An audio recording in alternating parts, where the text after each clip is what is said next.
samping rumah saya tuh non muslim, dia Bataknya non muslim gitu ya. Saya main sama anaknya, diajak ke rumahnya.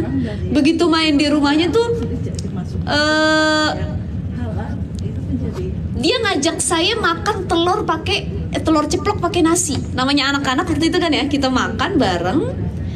Nah ternyata setelah saya makan beberapa suap, itu ada anjingnya datang, dia ngejilatin piring itu. Waktu itu saya kan belum belajar agama, masih kecil ya.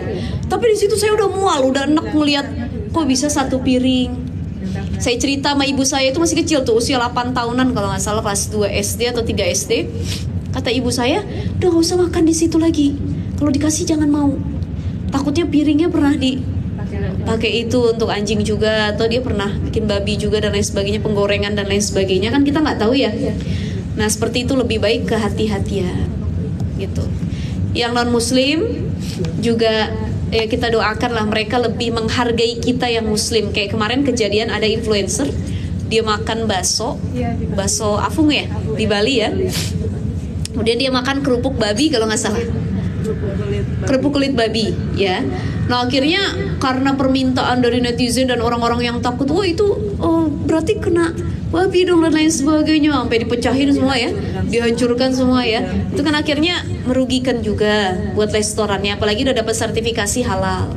Jadi yang bagi non muslim kita doakan mereka juga lebih menghargai, kita juga lebih hati-hati. Pokoknya kalau beli dari orang yang punya piaraan-piaraan tersebut gitu ya.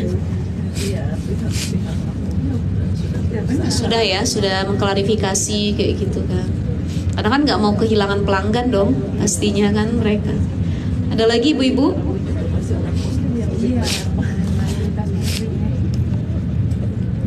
Ada lagi, silahkan.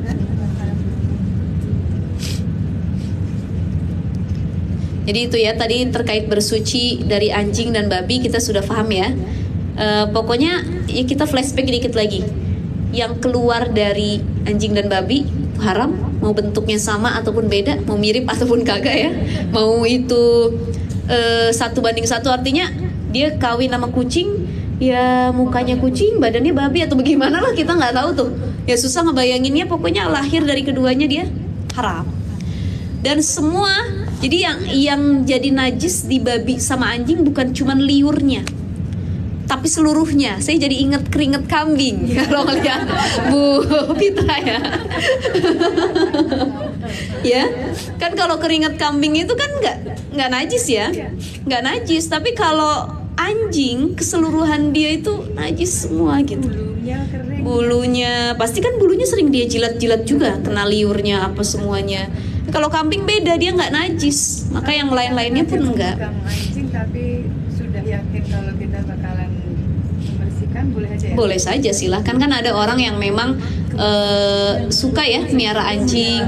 Anjing-anjingnya bukan kayak anjing liar yang gede-gede, itu anjingnya tuh kayak kucing, cantik-cantik gitu. Ya, yang kayak gitu. Dan dia tahu nih bahwa itu bernajis, dia pegang, tetapi dia tahu konsekuensinya. Sekali lagi, habis megang ini, saya mau sholat, saya harus bersuci terlebih dahulu. Dan saya sudah tahu bagaimana tata cara bersucinya. Kalau baju pakai debu juga? Iya, tetap.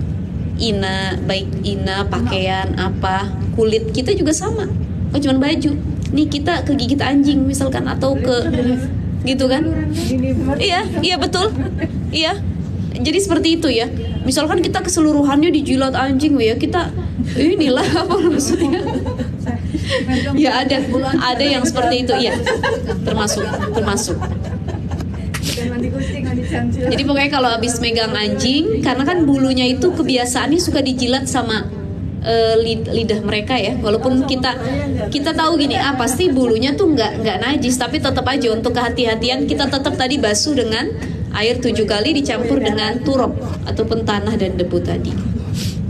Maka ya piara kucing aja deh ibu-ibu ya, piara kucing sama ikan lohan di rumah gitu ya. Enggak, saya makasih. Kalau yang fobia nggak ini gitu ya. Sila.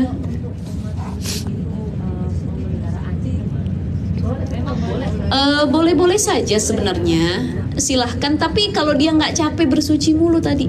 Yang kedua kan gini loh, kita nggak tenang kalau kita miara anjing, tempat sholat ibadah kita nih suci apa enggak.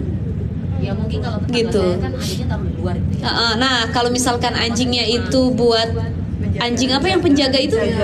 Penjaga ya, untuk dari rampok atau orang-orang jahat, ya boleh-boleh saja, silahkan gitu. Jadi nggak apa-apa ya? Nggak apa-apa, nggak masalah. Jadi gini, kalau kita ke Mesir juga dulu, saya kan di Kairo tuh ya, ibu-ibu. Itu kaget juga waktu baru nyampe Kairo tuh, Mesir. Jadi orang-orang Mesir di sana itu banyak banget anjing.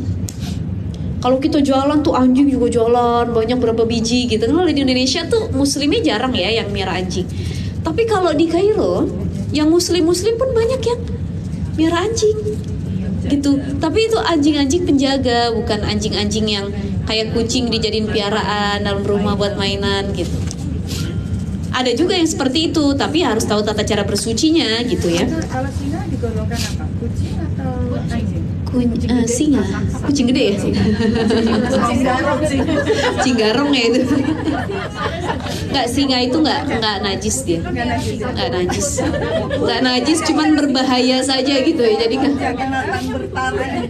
Apa influencer siapa itu yang punya singa di rumahnya? Oh, itu siapa tuh? harimau ya. Harimau. Siapa? Asad ya. Saya sebutin. Iya, itu nggak masalah.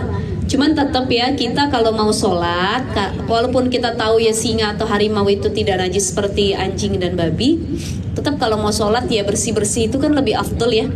Lebih menjaga kehati-hatian, bersih-bersih dulu, mandi, sabun.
Udah masuk 7 bulan, nanti bulan depan. Cepat, alhamdulillah. HPL-nya insya Allah kalau nggak akhir Februari, awal Maret. Awal Maret kita udah puasa ya ibu-ibu ya. Nah, kita bulan depan itu masuk pembahasan darah. Ada darah haid, ada darah nifas, ada damul istihadhah, ada darah istihadhah. Masuk darah-darah yang suka keluar tuh pas lahiran atau sebelum lahiran tuh masuknya yang mana gitu. Saya jawab sedikit. Kalau ada orang ngeflek tanda melahirkan, ya tiba-tiba keluar darah nih mau ngelahirin, tapi belum ngelahirin, karena yang disebut darah nifas adalah darah yang keluar pasca persalinan, setelah bayinya keluar.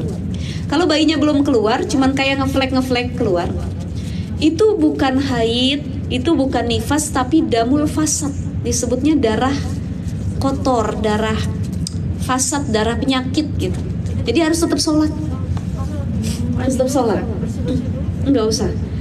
Jadi langsung harus tetap sholat. Itu sama kayak darah istihadhah kan. Istihadhah itu kan harus tetap sholat kita. Nah, jadi orang yang lagi proses pembukaan, nunggu bukaan, dia keluar darah itu dianggapnya seperti ya air kencing saja. Disucikan dulu, dibersihkan, baru dia wudhu, sholat. Tapi ustazah nggak sanggup nunggu pembukaan, buru-buru sholat gitu ya. Itu para ulama juga berbeda pendapat.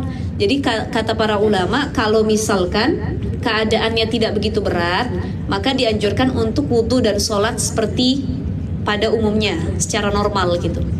Kalau sudah lebih naik lagi nih rasa sakitnya, ya tetap wudhu sama sholat, tapi sholatnya semampunya. Jadi nggak dengan cara yang normal.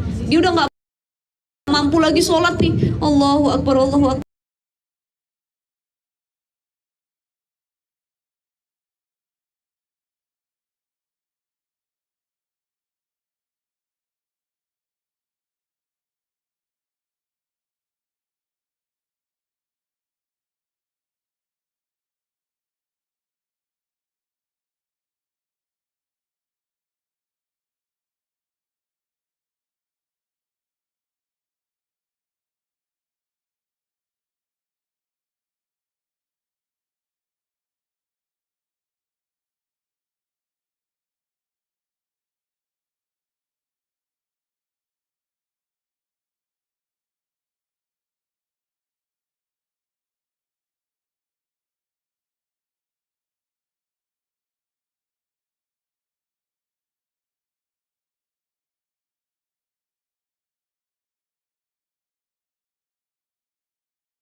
saya langsung mau dibayar aja di waktu asar itu juga boleh gitu. Berarti zuhur yang kemarin. Gitu ya. Jadi mau di waktu sholat zuhur itu atau di waktu sholat yang lainnya itu tetap boleh dilakukan qadha. Sesudah yang wajibnya. Jadi yang sunnah mah entah dulu dipinggirin, yang wajibnya dulu. Qadha kan juga wajib. Kalau kita nggak tahu jumlah qadha sholat kita nih, ibaratnya ustazah saya baru sholat itu usia 20 tahun ke atas. Saya dari usia 12 tahun udah balik tapi nggak pernah sholat pokoknya. Itu kalau dihitung tuh banyak lah totalnya berapa. Maka untuk kehati-hatian tiap waktu sholat kita qadha. Terhitung ya Allah, saya nggak tahu berapa yang saya tinggalin. Yang penting saya qadha. Ini habis sholat zuhur kita qadha lagi zuhur. Zuhur yang mana? Pokoknya zuhur yang pernah saya tinggalkan ya Allah. Waktu asar gitulah untuk meringankan gitu ya. Dan sekiranya kita sudah yakin, misalkan dalam 1 tahun kita sudah mengqadha sholat, kayaknya sih udah kebayar nih utang-utang sholat saya yang dulu-dulu, ya sudah. Tapi kalau kita belum yakin, kayaknya banyak bener emang utang sholat saya, terus dibayar untuk lebih kehati-hatian. Kayak sama qadha puasa, kita lupa ngitung qadha puasa, maka bayarnya itu untuk meringankan bisa di setiap Senin Kamis. Jadi niatnya qadha tapi dapat pahala Senin Kamisnya, gitu ya. Jadi karena kita sudah terbiasa puasa Senin Kamis, udah dia bayar qadhanya di Senin Kamis biar lebih ringan. Tapi ada orang yang saya nggak mau Senin Kamis, takut nggak ada umur. Pokoknya saya mah berurutan qadhanya. Tiap hari saya puasa untuk bayar qadha itu. Off-nya kalau lagi haid saja atau pada tanggal-tanggal yang diharamkan berpuasa itu juga boleh. Ya, jadi tergantung kita mau ambil cara yang seperti apa. Ada pertanyaan lagi ibu-ibu? Jadi insya Allah ya bulan depan kita bahas darah. Ya, jadi darah itu ada macam-macam. Keluarnya juga banyak sebabnya gitu ya. Warnanya pun beda gitu ya.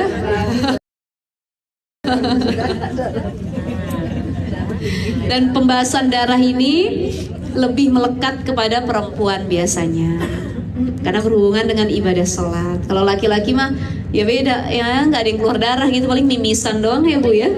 Kalau perempuan kan bingung nih, kadang-kadang darah haid atau darah istihadah atau darah apa. Insya Allah kita bahas di bulan depan. Baik ibu-ibu sekalian, kalau tidak ada pertanyaan lagi saya tutup kajian kita pada siang hari ini, pagi hari ini. Mudah-mudahan jadi keberkahan, jadi ilmu tambahan buat kita semua. Insya Allah yang baik-baik bisa diamalkan buat kehidupan sehari-hari, yang buruk di skip aja ya, jangan diamalkan, nggak perlu disampaikan lagi sama yang lainnya. Kita baca Fatihah lagi sama-sama. Kita minta sama Allah sehat walafiat, panjang umur kita sampai usia kita ke bulan Ramadan yang tinggal menghitung bulan ya, dikit lagi nggak kerasa nih makin maju Ramadan. Terlama-lama di Januari kayaknya Ramadan ya. Iya makin maju, alhamdulillah. Mudah-mudahan dikasih kesempatan bisa ibadah di bulan suci Ramadan. Insya Allah kita doakan juga semua hajat kita apapun dimudahkan oleh Allah Subhanahu Wa Taala. Yang belum haji kita doakan tahun depan nih dapat berkah dari Bu Neti dan yang lain-lain yang sudah haji ya. Kita nyusul dapat panggilan juga di tahun 2024 dan insya Allah ilmu yang kita dapatkan pada hari ini mudah-mudahan manfaat buat kita dan keluarga kita. Ala hadhihi niyya wa ala kulli niyatin salihah wa ila hadratin nabi Mustafa Muhammadin sallallahu alaihi wasallam. Al-Fatihah. أعوذ بالله من الشيطان الرجيم بسم الله الرحمن الرحيم الحمد لله رب العالمين الرحمن الرحيم مالك يوم الدين إياك نعبد وإياك نستعين اهدنا الصراط المستقيم صراط الذين أنعمت عليهم غير المغضوب عليهم ولا الضالين ربنا اغفر لنا ولوالدينا آمين. Assalamualaikum warahmatullahi wabarakatuh.